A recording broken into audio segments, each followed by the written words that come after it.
Movie की शुरुआत Jamie नाम के आदमी से होती है जो कि एक इलेक्ट्रॉनिक स्टोर में काम करता था। वो काफी हैंडसम और फ्लटी होता है, इसलिए ज्यादातर लड़कियां उससे इंप्रेस हो जाती है। और उस दिन वो अपने स्टोर के ऑनर की गर्लफ्रेंड के साथ ही इंटीमेट हो रहा था, मगर बदकिस्मती से उस लड़की का फोन नीचे गिरता है और उसके बॉयफ्रेंड यानी उस स्टोर के मालिक को कॉल लग जाती है, जिसके बाद स्टोर का ऑनर जेमी को जॉब से निकाल देता है।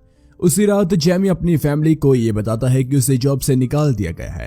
तभी उसका ब्रदर जोश, जो कि जेमी के मुकाबले काफी अमीर था, वो जेमी को एक फार्मास्यूटिकल कंपनी में सेल्समैन की जॉब दिलाने की बात करता है।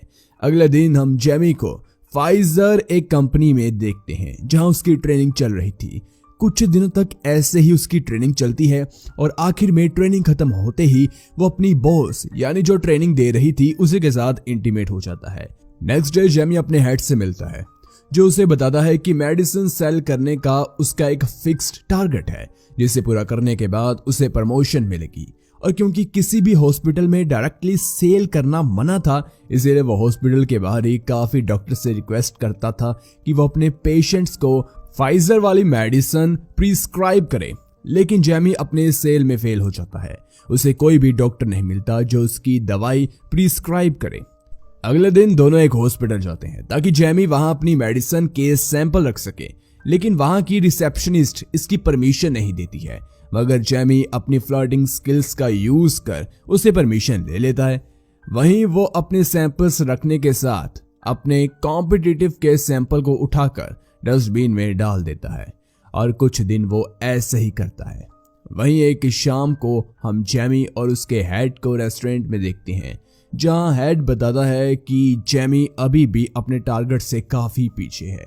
उसी रेस्टोरेंट में एक डॉक्टर नाइट और ट्रे नामक एक आदमी आया हुआ था। दरअसल उन्हीं के पीछे जेमी और उसके हेड आए थे। तभी हेड बताता है कि अगर जेमी ने किसी तरह डॉक्टर नाइट को कन्विंस कर लिया तो बाकी के डॉक्टर्स भी फाइजर की ही मेडिसिन प्रिस्क्राइब करेंगे।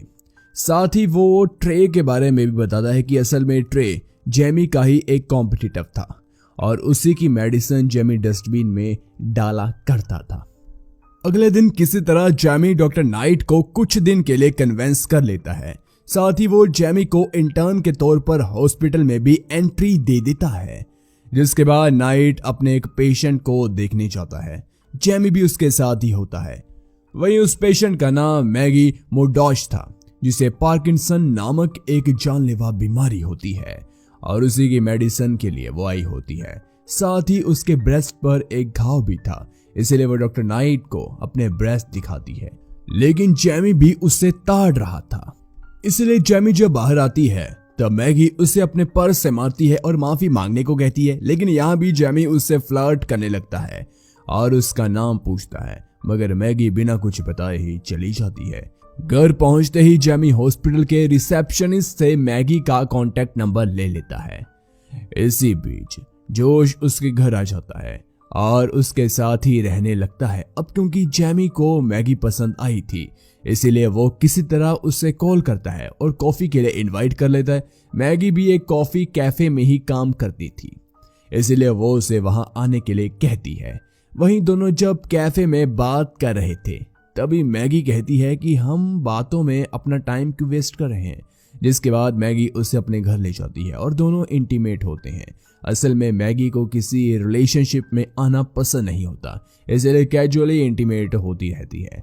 इसी तरह वो कई दिनों तक कभी अपने कॉफी कैफे में, कभी बंद गली में, तो कभी कहीं इंटीमेट होने लगते हैं। नेक्स्ट डे जब जेमी अपने सैंपल्स रखकर ट्राई के सैंपल्स को डस्टबिन में डाल रहा था, तभी ट्राई वहां आ जाता है और उसके पेट में एक पंच मारता है। असल में ट्राई को सब कुछ पता चल चुका था। अगले दिन जेमी फिर से अपने सैंपल्स रखने हॉस्पिटल जाता है, लेकिन अब वहां की रिसेप्शनिस्ट उसे मना कर देती है। जेमी फिर अपनी फ्लर्टिंग स्किल्स का यूज करता है, लेकिन इस बार उसकी बात नहीं बनती।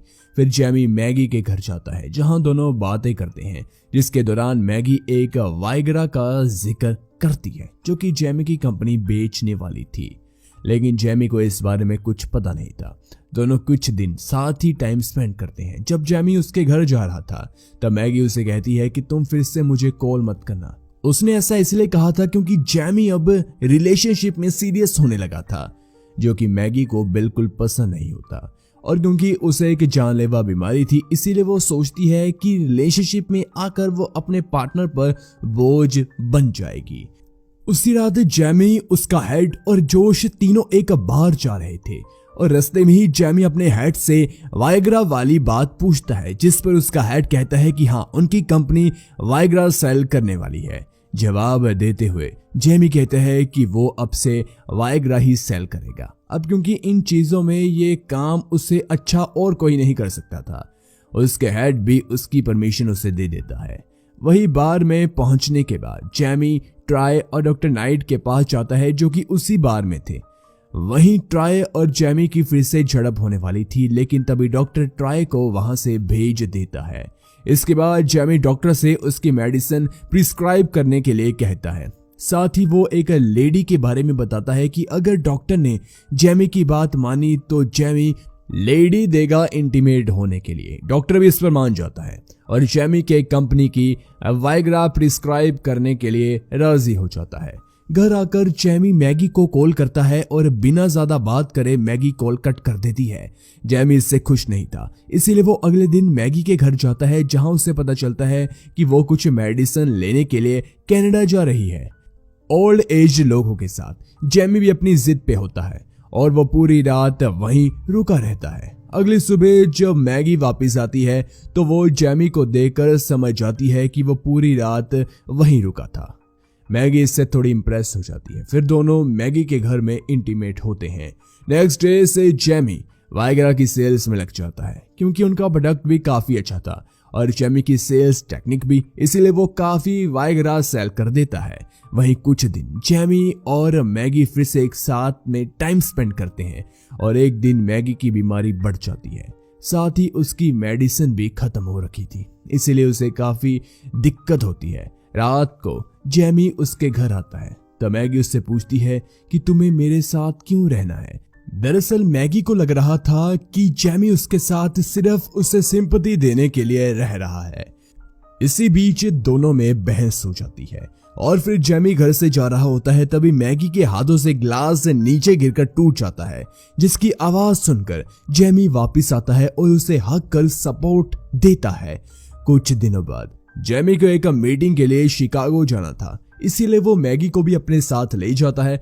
उसी मीटिंग में मैगी को एक लेडी मिलती है, जो कि मैगी देखकर समझ आती है कि उसे भी पार्किंसन डिसीज है, इसीलिए वो उसे एक कॉन्फ्रेंस में आने के लिए कहती है। और मैगी जब वहां पहुंचती है तब वो अपने जैसे लोगों को ही देखती है, जिन्हें उसी की तरह पार्किंसन बीमारी थी। मैगी यहाँ काफी इंजॉय करती है, क्योंकि बाकी के पेशेंट्स ऐसे बिहेव कर रहे थे कि उन्हें कोई बीमारी हो ही ना। वो अपनी लाइफ में खुश थे और एंजॉय कर रहे थे, इसलिए मैगी को भी वहां काफी अच्छा लगता है। दूसरी तरफ जैमी अपनी मीटिंग खत्म करके मैगी को ढूंढता हुआ उस कॉन्फ्रेंस में पहुंच जाता है, जहां उसे एक आदमी मिलता है जो उससे पूछता है कि क्या तुम्हारी वाइफ को भी पार्किंसन डिसीज है। इस पर जैमी कहता है कि ये उसकी गर्लफ्रेंड को ये बीमारी है। फिर वो आदमी जैमी को अपनी गर्लफ्रेंड यानी मैगी को छोड़ देने के लिए कहता है, क्योंकि यह बीमारी लोगों से उसका सब कुछ छीन लेती है। जैमी इसे सुनकर थोड़ा वरिड हो जाता है और घर आते ही वो पार्किंसन के बारे में स्टडी करने लगता है और अगले दिन से अलग अलग शहर जाके अलग अलग ट्रीटमेंट और थेरेपी करवाता है, लेकिन मैगी को कुछ फायदा नहीं होता। साथ ही जैमी अपने काम पर फोकस नहीं कर पा रहा था और उसके पैसे भी खत्म होते जा रहे थे, इसलिए मैगी उससे ब्रेकअप कर लेती है, क्योंकि वो नहीं चाहती थी कि जैमी को उसकी जॉब में दिक्कत आए। जैमी इसके बाद कुछ दिन अपनी जॉब पर ध्यान देता है और एक दिन वो एक रेस्टोरेंट जाता है, जहां उसकी मुलाकात मैगी से होती है, लेकिन वो जैमी से बिना बात करे चली जाती है। जैमी दरअसल वहां अपने हेड से मिलने आया था, तो जब वो और जैमी बात कर रहे थे तभी हमें पता चलता है कि जैमी का अब प्रमोशन हो गया है और इसलिए कंपनी उसे शिकागो में एक फ्लैट दे रही है। जिसके बाद जैमी घर आता है और पैकिंग करने लगता है, मगर तभी उसे एक टेप रिकॉर्डर मिलता है जिसमें उसकी और मैगी के कुछ मेमोरीज थी। टेप रिकॉर्डिंग देखने के बाद वो फैसला कर लेता है कि वो किसी भी हालत में मैगी के साथ ही रहेगा, इसीलिए अगले दिन ही वो उसके कॉफी कैफे जाता है। लेकिन उस दिन मैगी अपनी जॉब पर नहीं आई थी, वही कैफे के ऑनर से पूछने पर वो बताते हैं कि मैगी फिर से कुछ ओल्ड एज लोगों के साथ दवाई लेने के लिए कनाडा जा रही है। इसलिए जेमी तुरंत मैगी के घर जाता है, लेकिन तब तक बस निकल चुकी थी। फिर भी वो कनाडा जाने वाले रोड पर उस बस को ढूंढता है। कुछ देर में बस उसे मिल जाती है। वो उसका पीछा करने लगता है और जैसे तैसे कर बस रुकवाता है, जिसके बाद जेमी को बस के बाहर बुलाकर वो अपने दिल की सारी बातें कह देता है। मैगी भी इससे इमोशनल हो जाती है, लेकिन वो अभी तक भी जेमी के साथ रहने के लिए तैयार नहीं थी। लेकिन जेमी और कोशिश करता है और फाइनली मैगी मान जाती है। जेमी ने उसके लिए शिकागो में अपना फ्लैट भी छोड़ दिया और हमेशा उसी के साथ रहने लगता है। वही मूवी के लास्ट सीन में हमें दिखाया जाता है कि कभी कभी हमें वो नहीं मिलता जो हमने सोचा था, इसके बजाय वो मिलता है जो हमने कभी सोचा ही ना हो। हम काफी लोगों से मिलते हैं, लेकिन उनमें से कोई एक ही ऐसा होता है जिससे मिलने के बाद हमारी लाइफ चेंज हो जाती है। तो आज की वीडियो यहीं पर खत्म होती है। वीडियो पसंद आई हो तो लाइक कीजिए। ऐसी ही वीडियोस के लिए हमारे चैनल को जरूर सब्सक्राइब कीजिए। मिलते हैं और वीडियो के साथ। Thanks for watching.